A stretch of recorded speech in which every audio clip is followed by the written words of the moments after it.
Do you ever feel like something's missing? Like there's this nagging unhappiness you just can't shake, no matter how much you achieve?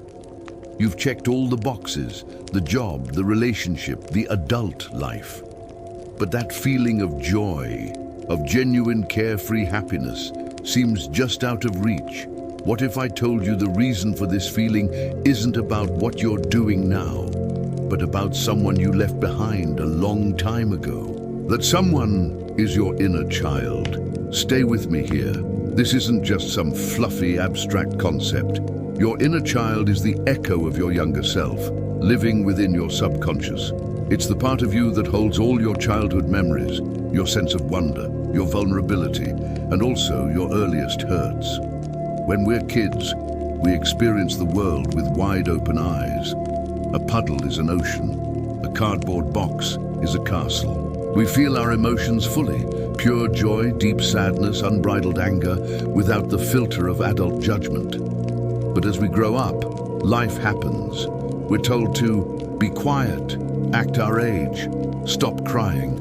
We learn that being vulnerable can be painful. We get our hearts broken, we face disappointment. We're taught to suppress our childish impulses to fit into the serious world of adults. So we start to build walls. We lock that sensitive, playful, and emotional part of ourselves away in a room deep inside, thinking it's for the best. We believe that to be a successful adult, we must be stoic, logical, and always in control. The problem is, you can't just lock away a part of yourself and expect no consequences. That neglected inner child doesn't just disappear. It's still there, waiting. And when its needs aren't met, it acts out. Think about it. Do you ever find yourself overreacting to a small criticism at work? That might be your inner child feeling the sting of not being good enough, a wound from long ago. Do you struggle with a deep-seated fear of abandonment in your relationships?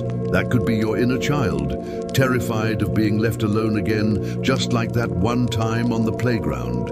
Procrastination, self-sabotage, an inability to set boundaries, people-pleasing. So many of our adult struggles are actually the cries of a wounded inner child. It's trying to get your attention in the only way it knows how. It's like a little kid tugging on your sleeve, but because you've been ignoring them for so long, they start to scream, throw tantrums, and create chaos in your life. This chaos manifests as anxiety, depression, a constant feeling of emptiness, or that chronic unhappiness we talked about. You're trying to fix the adult problem on the surface without realizing the root cause is much, much deeper. So how do we fix this? How do we start to heal and reconnect with this essential part of ourselves? It starts with a simple, powerful act: listening. You have to be willing to open the door to that room you locked so long ago. This can feel scary. You might be afraid of what you'll find, the pain, the sadness, the anger. But I promise you, what you'll also find is incredible joy, creativity, and a capacity for love you thought you'd lost. Let's try a small exercise. Find a quiet place where you won't be disturbed. Close your eyes and take a few deep breaths. Now, I want you to visualize yourself as a child. What did you look like? What were you wearing? See that little version of you standing there. Walk up to them. What do they look like? Are they happy, scared, lonely? Don't judge whatever comes up, just observe. Now mentally get down on one knee so you're at their level. Ask them a simple question. What do you need from me? And then just listen. The answer might come as a word, an image, or a feeling.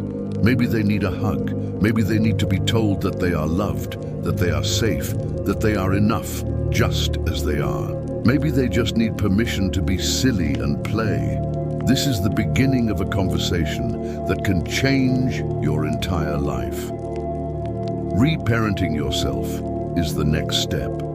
It means giving your inner child what they didn't get back then. If you were criticized a lot, you need to become your own biggest cheerleader. Celebrate your small wins. Forgive yourself for your mistakes. When that critical inner voice starts up, you can say, "Thank you for trying to protect me, but I've got this. We are safe and we are worthy." It also means bringing play back into your life. When was the last time you did something just for fun? Not because it was productive, not because it would look good on social media, but purely for the joy of it. Finger paint, dance around your living room to your favorite old songs, go to a park and swing on the swings, buy yourself that silly toy you always wanted. It might feel ridiculous at first, but you're feeding your inner child's soul. You're showing them that it's safe to be joyful and carefree again. This journey isn't a quick fix. Healing childhood wounds takes time, patience, and a whole lot of self-compassion. There will be days when it feels hard, when the old patterns resurface. That's okay. The goal isn't perfection, it's connection. Every time you choose to listen to your feelings instead of suppressing them, every time you choose self-compassion over self-criticism, every time you allow yourself a moment of pure, silly fun, you are healing. As you start to build this relationship with your inner child, you'll notice a profound shift. That chronic unhappiness will begin to dissolve, replaced by a sense of wholeness. You'll feel more creative, more spontaneous, and more resilient. Your relationships will improve because you'll be operating from a place of self-love, not fear. You'll finally understand that true happiness isn't about achieving more on the outside. It's about healing and integrating what's on the inside. Your inner child holds the key to your most authentic, vibrant, and joyful self. They've been waiting for you to come back for them. Don't leave them waiting any longer. Open the door, say hello, start the conversation. It is the most important act of self-love you will ever undertake, and it will lead you back to the happiness that has been inside you all along. But here's something most people don't realize. Healing your inner child doesn't just change your emotions. It can completely reshape your destiny.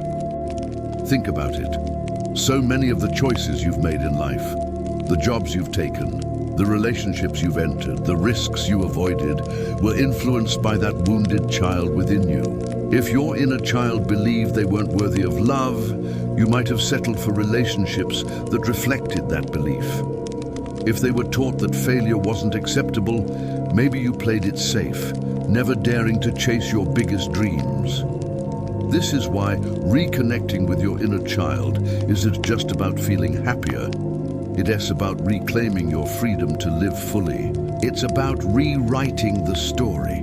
And here's the beautiful part. Your inner child doesn't hold grudges. They've been waiting patiently for years for you to finally notice them again. The moment you do, you'll feel it. A release, like a burden you've been carrying without realizing. So how do you keep building this relationship? One of the most powerful tools is journaling. Sit down with a notebook and simply write a dialogue between your adult self and your younger self. Ask them what they're afraid of, what they long for, and then answer with compassion. Over time, these conversations will become more natural, and you'll start to see patterns, the same fears or unmet needs appearing again and again. That's where the deepest healing happens. Another practice is mirror work. Stand in front of a mirror, look into your own eyes, and say the words your inner child has been longing to hear. I love you. I'm proud of you. You are safe. You are enough. At first, it might feel awkward or even emotional. That's okay. It means you're touching something real. Keep going. And don't underestimate the power of play. Society tells us that play is for children, but in truth, it's a medicine for the soul.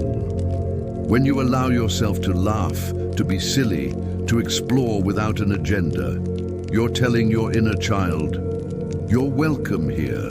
Your joy matters. The shift that happens is extraordinary. Instead of feeling constantly restless or dissatisfied, you'll begin to feel grounded.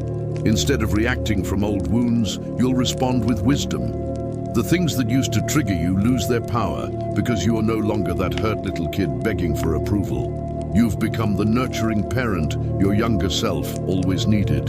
And as this healing unfolds, something magical happens. You stop chasing happiness outside of yourself.